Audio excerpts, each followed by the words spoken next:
नवजी शक्ती सेनेच्या वतीने आज या ठिकाणी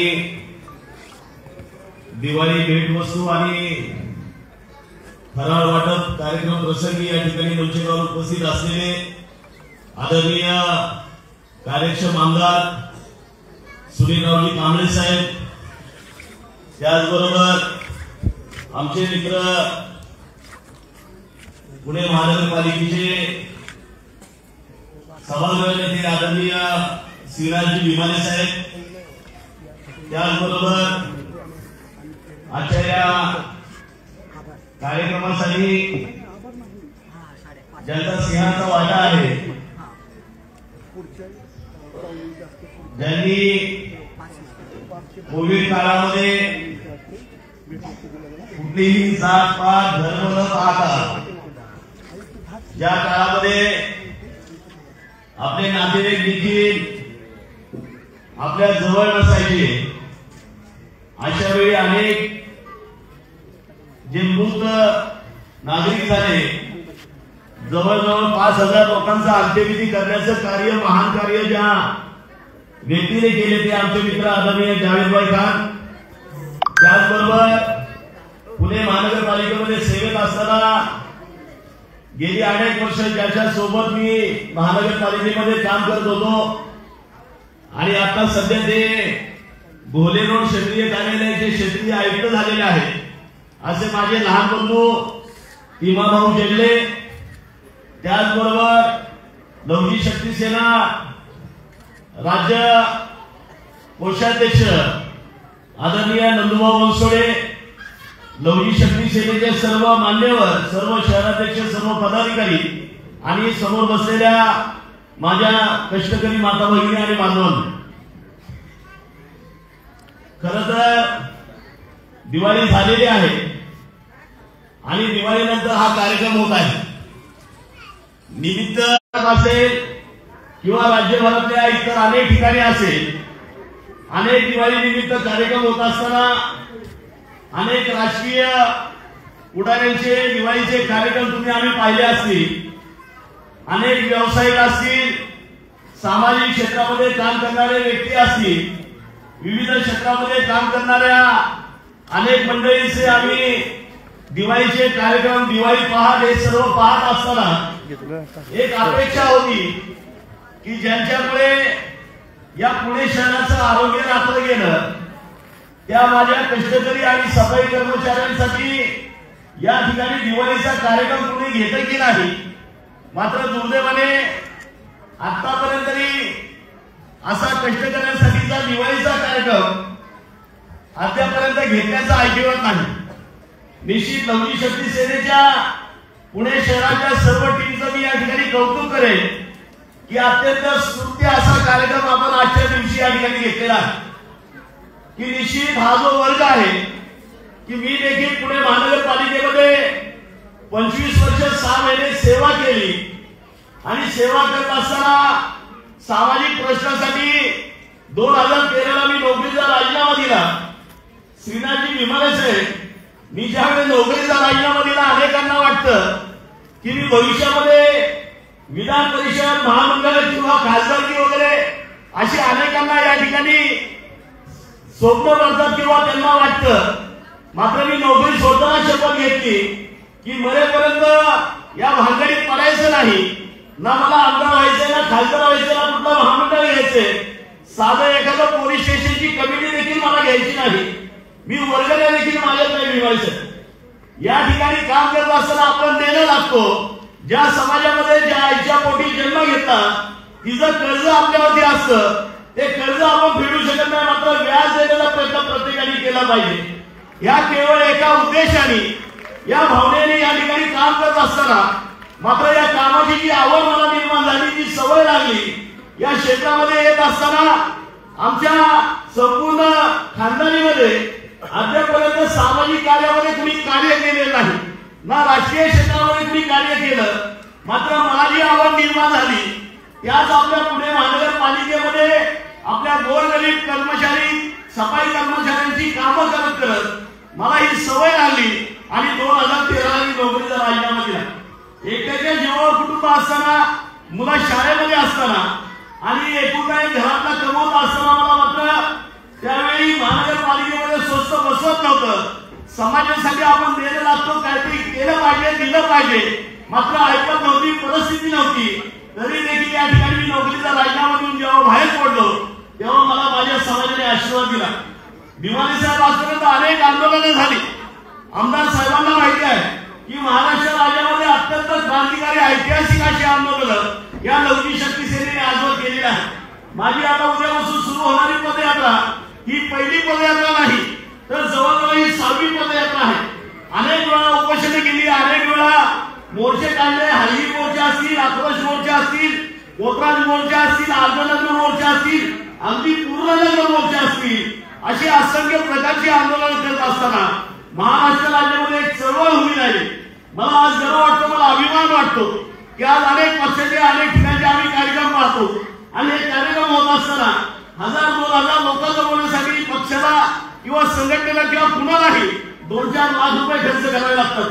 मात्र ही लवकी शक्ती सेना आहे की ज्याला 2-4 लाख लोक मोर्चासाठी जमा करण्यासाठी 2-4 हजार रुपये सुद्धा या ठिकाणी खर्च येत आहे. जे काही कार्य या ठिकाणी करतो आम्ही या ठिकाणी आजवर जे सामाजिक काम केले आम्ही आमचं कर्तव्य समजून या ठिकाणी काम करतो. निश्चित या ठिकाणी काम करत असताना जे प्रश्न घेऊन आम्ही सातत्याने या व्यवस्थेसमोर जात होतो, व्यवस्थेकडे हे प्रश्न मांडत होतो. मात्र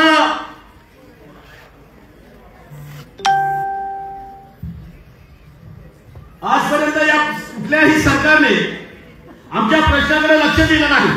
मात्र 2014 पासून आम्ही महायुतीमध्ये घटक पक्ष, मित्र पक्ष म्हणून सहभागी होत असताना आदरणीय स्वर्गीय गोपीनाथजी मुंडे साहेबांनी लवकी शक्ती सेनेला सोबत घेतलं आणि निश्चित तेव्हापासून महायुतीच्या सरकारने अनेक प्रश्न आमच्या मार्गी लावलेले आहेत. निश्चित हे काय होत असताना मात्र जो महत्वाचा विषय आहे आणि ज्या विषयासाठी लवकी शक्ती सेनेची स्थापना झालेली आहे की ते म्हणजे एकत्रित असलेल्या आरक्षणाचं अवकरानुसार वर्गवारी करून या ठिकाणी प्रत्येक उपेक्षित शोषित घटकांना या ठिकाणी त्यांच्या लोकसंख्येच्या प्रमाणामध्ये आरक्षण मिळालं पाहिजे, या विषयासाठी या संघटनेचा जन्म झाला. मागच्या वर्षी 1 ऑगस्ट 2024ला कुठल्या सरकारने नाही, ना राज्य सरकार ना केंद्र सरकार, या देशातल्या सर्वोच्च न्यायालयाला आमची न्याय आली आणि त्यांनी 2024ला त्या ठिकाणी निर्णय दिला की एकत्रित आरक्षणाला वर्गीकरण होऊ शकतं. आज परिस्थिती काय की सर्वोच्च न्यायालयाने निर्णय घेऊन 6 वर्ष झाली. आज देशातल्या अनेक राज्यामध्ये हा निर्णय या ठिकाणी लागू झाला. पंजाब असेल, हरियाणा असेल, कर्नाटक असेल, आंध्र असेल, अगदी काल परवा उदयास आलेलं तेलंगणा राज्य असेल जे 2009ला स्थापन झालं, त्या राज्यात देखील या आरक्षणाची वर्गवारी झाली. मात्र ज्या महाराष्ट्राला आम्ही पुरोगामी राज्य म्हणतो, ज्या महाराष्ट्राला आम्ही फुले शाहू आंबेडकरांचं राज्य म्हणतो, ज्या महाराष्ट्रामध्ये ज्यांनी आरक्षण दिलं ते डॉक्टर बाबासाहेब आंबेडकर त्यांची जन्मभूमी ही महाराष्ट्र राज्य आहे आणि ज्यांनी 1 ऑगस्ट 2024ला जो ऐतिहासिक क्रांतिकारी निर्णय घेतला आणि एकत्रित आरक्षणाची वर्गवारी होऊ शकते, हा निर्णय घेणारे जे सर्वोच्च न्यायालयाचे जे मुख्य न्यायमूर्ती आहेत ते म्हणजे भूषणजी गवई साहेब, ते देखील महाराष्ट्राचे आहेत. म्हणजे ज्यांनी आरक्षण दिलं ते महाराष्ट्राचे सुपुत्र आणि ज्यांनी आरक्षणाच्या वर्गीकरणाचा निर्णय घेतला ते देखील महाराष्ट्राचे सुपुत्र असताना या महाराष्ट्रातल्याच सरकारला या ठिकाणी काय वेळ लागतोय हा प्रश्न घेऊन ही पदयात्रा उद्या सुरू होत आहे. निश्चित ही पदयात्रा सुरू होत असताना मगाशी जावेद बाबूंनी या ठिकाणी उल्लेख केला, पुन्हा ताईंनी सांगितलं की या ठिकाणी जो शोषित कष्टकरी जो वर्ग आहे, जो सफाई कर्मचारी आहे, त्यांचा विषय देखील आपण या ठिकाणी हाती घेतला पाहिजे. निश्चित तो विषय लवकी शक्ती सेनेने या ठिकाणी हाताशी घेतलेला. अनेक वर्ष झालं की या ठिकाणी माझ्या माहितीप्रमाणे 1/1/2000ला शेवटचा जो कंत्राटी कामगारांचा जो वर्ग होता त्यांना 1/1/2000ला कायम करण्यात आलं. मात्र 2000 नंतर मात्र अद्यापर्यंत एकही कंत्राटी कामगार या ठिकाणी कायम करण्यात आलेला नाही. गेली 20-25 वर्ष या ठिकाणी अनेक आमचे बांधव, अनेक कष्टकरी या ठिकाणी आज काय होईल, उद्या काय होईल या अपेक्षेने या ठिकाणी 6-7-8 हजार, आता काहीतरी 17,000 तरी पगार मिळतोय. अत्यंत बिकट परिस्थितीमध्ये काम करतात, प्रचंड घाटीचं काम करतात. अनेक जण यामध्ये अनेक त्या काम करत असताना त्या घाटीतून अनेक मात्र दुर्दैव एवढं आहे की त्यांना या ठिकाणी आजारी पडल्यानंतर किंवा त्या ठिकाणी त्यांना निधन झाल्यानंतर मात्र त्यांना महानगरपालिका कुठलीही सोयी सुविधा देत नाही। हा प्रश्न सगळ्यात महत्वाचा आहे की या ठिकाणी एखादा कंत्राटी कामगार या ठिकाणी जर त्याचं आकस्मिक निधन झालं तर त्याला त्या ठिकाणी त्याच्या कुटुंबियाला या ठिकाणी कसल्याही प्रकारची सवलत मिळत नाही किंवा कुठलीही रक्कम त्यांना दिली जात नाही। असे अनेक प्रकार आहेत आणि मग किती वर्ष आम्ही या ठिकाणी रोजंदारीमध्ये काम करायचे। आज जर आपण जर पाहिलं तर पुणे महानगरपालिकेमध्ये अनेक सेवक आहेत, अनेक कायमसेवक आहेत, त्यांना 7व्या वेतन आयोगानुसार भरपूर पगार दिला जातो। कामं ते करतात, काही जण एसी मध्ये बसतात, काही जण टेबलवर बसतात, काही जण खुर्चीवर बसतात। मात्र माझा सफाई कर्मचारी हा सकाळी पहाटे घराच्या बाहेर पडतो आणि सगळ्या पुण्याची सगळ्या गावाची घाण काढून सगळ्यांचं आरोग्य अबाधित राखून स्वतःचं आरोग्य या ठिकाणी कचऱ्यामध्ये टाकतो आणि या ठिकाणी या पुणे शहराची सेवा करतो। मात्र त्याला या ठिकाणी कंत्राटी कामगार म्हणून पगार देत असताना 3-3, 4-4 महिने त्यांना पेमेंट मिळत नाही। अनेक ठेकेदार वेगवेगळे ठेकेदार असल्यामुळं त्यांना या ठिकाणी अनेक ठेकेदार वेगवेगळ्या पद्धतीने आता तर अशी पद्धत सुरू झाली, आमदार साहेब महानगरपालिकेमध्ये नवीन ठेकेदार आला की त्या ठेकेदार काय करतो की तुम्हाला तरी कामाला घ्यायचे आणि मग त्या कामाला घेताना त्या ठिकाणी 30,000, 40,000, 50,000 हे त्याच्याकडून पैसे घेऊन त्या ठिकाणी त्यांना रोजंदारी लावतात। कायमची तर नोकरी नसते। या ठिकाणी देखील अनेक जण माझ्या माता भगिनी बसलेल्या आहेत, यापैकी देखील अनेकांनी या ठिकाणी पैसे देऊन या ठिकाणी कामाला लागले असतील।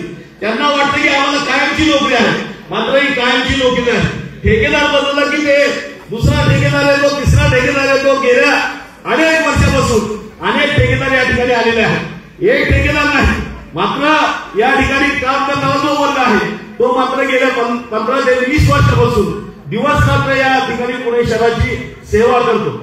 आज मगाशी विशाल भाऊंनी उल्लेख केला की पुणे शहराचा महाराष्ट्रामध्ये दुसरा क्रमांक लागतो, देशामध्ये 9वा क्रमांक लागतो, स्वच्छतेमध्ये लागतो।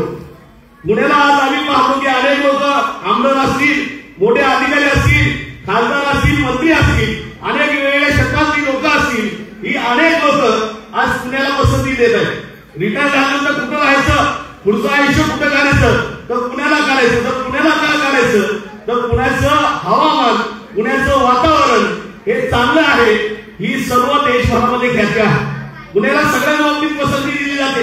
एखादा व्यवसाय असेल, एखादा कुठला कंपनी यायची असेल तर ते पुण्याकडे जास्त या ठिकाणी प्राधान्य देतात आणि मग ते प्राधान्य का देतात, तर या ठिकाणी पुण्यामधलं वातावरण चांगलं आहे आणि मग ते पुण्यातलं वातावरण कोण या ठिकाणी राखतं, पुण्याचं आरोग्य, पुण्याचं हवामान पुण्यामुळे या ठिकाणी राखलं जातं, तर ते केवळ तुमच्यामुळे वातावरण हे विसरता कामा नये।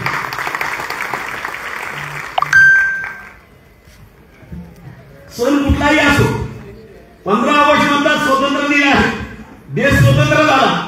अनेक मोठे मोठे नेते मंडळी, अधिकारी येतात, ध्वजवंदन करतात, कार्यक्रम होतात। मात्र तिथं अधिकारी पुढारी येण्याच्या अगोदर तिथं मात्र माझा सफाई कर्मचारी हा कायम झालेला नसतो, तो स्वातंत्र्य दिनाच्या दिवशी देखील येऊन त्या ठिकाणी साफसफाई करतो। एखादा कुठला दुसरा 26 जानेवारी आली त्या दिवशी देखील हा कर्मचारी तिथं कायम असतो। कुठलाही सण असो, कुठलाही वार असो, कुठलाही दिवस असो, त्या दिवशी मात्र या सेवकाला, या कर्मचाऱ्यांना त्या ठिकाणी सुट्टी नसते। आता दिवाळी सारखा सण येऊन गेला, अनेकांनी दिवाळी साजरा केल्या, अनेकांनी फटाके वाजून शहरामध्ये घाण केली, मात्र दुसऱ्याच दिवशी त्या ठिकाणी घाण काढण्याचं आणि ते शहर स्वच्छ करण्याचं काम हा माझा सफाई कर्मचारी, कामगार, माझी भगिनी आणि बांधव करतात। दुर्दैवाने यांच्याकडे माझं लक्ष नाही। आज पुण्यामध्ये जर आपण जर ठरवलं की आठवड्यामध्ये पुण्याची घाण काढायची नाही तर पुण्याची अवस्था काय होईल विचार करा। अनेक तुम्ही सगळ्यांचे प्रश्नाच्या बाबतीत या ठिकाणी महानगरपालिका असेल, या ठिकाणी अनेकांच्या प्रश्नाबाबतीत या ठिकाणी सतर्क आहे। आज मी देखील सेवानिवृत्त सेवक आहे, माझी विशेष कामाला आहे।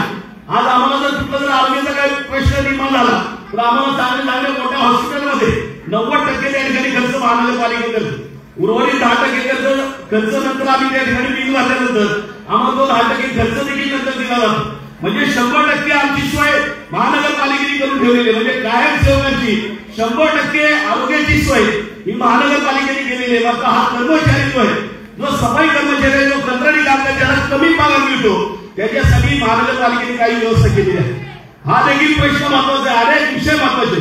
अत्यंत तुटपुंजा पगारामध्ये या ठिकाणी काम करत असताना मात्र या ठिकाणी अनेक अडचणी येतात। मग कुठं कामाला गेला तिथले रहिवासी असतात, अंगावर कचरा टाकतात, अंगावर घाण टाकतात, कचरा कुठेही फेकून देतात, काही करतात, अशा असंख्य प्रकार चालतात, भांडणं होतात, मात्र त्याची दखल कुणी घेत नाही. मी मात्र तुम्हाला या मंचावर शब्द देतो माझ्या भगिनीनं बांधून की कधीही कुठल्याही क्षेत्रामध्ये कुठल्याही ठिकाणी कधीही तुम्हाला अडचणी होत्या, लवजी शक्ती सेना तुमच्यासाठी एक पाऊल सदैव पुढे असेल हा मात्र शब्द या ठिकाणी देतो. निश्चित ते कायम करण्याच्या बाबतीतला जो विषय आहे, सुदैवाने महायुतीचं सरकार आहे आणि सुदैवाने नगर विकास खातं हे राज्याचे उपमुख्यमंत्री आदरणीय एकनाथजी शिंदे साहेबांकडे आहे. त्यामुळे निश्चित येणाऱ्या कालावधीमध्ये हा विषय आपण त्यांच्याही कानावरती टाकून लवकरात लवकर माझा हा बांधव भगिनी या ठिकाणी काम कायम झाले पाहिजे हे विषय मात्र त्यांच्यापर्यंत सुद्धा आम्ही मांडणार आहोत. निश्चित त्यासाठी वेळोवेळी या ठिकाणी आपण भूमिका घेणार. ज्या ज्या वेळी आपल्याला या ठिकाणी हात दिली जाईल तुमच्याच प्रश्नासाठी आणि तुम्हालाच कायम करण्यासाठी, त्यावेळेस मात्र स्वस्त बसू नका. त्यावेळेस कुठल्या अडचणी सांगत बसू नका की मला मुकदमाने सोडलं नाही, मला यासाठी सोडलं नाही, मला घरच्यांनी सोडलं नाही किंवा माझी अशी अडचण आली, हे मात्र त्या ठिकाणी कारण देत बसू नका. निश्चित लवजी शक्ती सेना तुमच्यासाठी प्रामाणिकपणे या ठिकाणी काम करणार आहे. आजचा दिवस दिवाळी संपल्यानंतर ही दिवाळी आपण घेतो.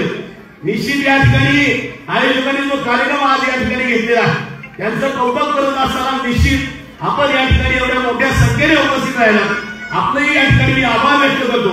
आणि निश्चित या ठिकाणी पाहुणे या ठिकाणी आलेले आहेत. आता थोड्याच वेळात आपल्याला या ठिकाणी या भेटवस्तूचं वाटप आदरणीय आमदार साहेबांच्या हस्ते, आदरणीय सिद्धांतजी भीमाले यायला पाहिजे, नंदूभाऊ त्यांच्या हस्ते या ठिकाणी होणार. निश्चित या ठिकाणी पुनश्च एकदा आपल्या सर्वांना दिवाळीच्या म्हणजे दिवाळी संपल्यानंतर देखील या ठिकाणी तुम्हाला खूप खूप शुभेच्छा देतो. येणाऱ्या कालावधीमध्ये आपल्या प्रश्नासाठी लवजी शक्ती सेना सदैव आपल्या सोबत असेल, आपल्या बरोबर असेल हा शब्द या ठिकाणी देतो. थांबतो. सर्वांना क्रांतिकारी जय लवजी. धन्यवाद. धन्यवाद आदरणीय साहेब.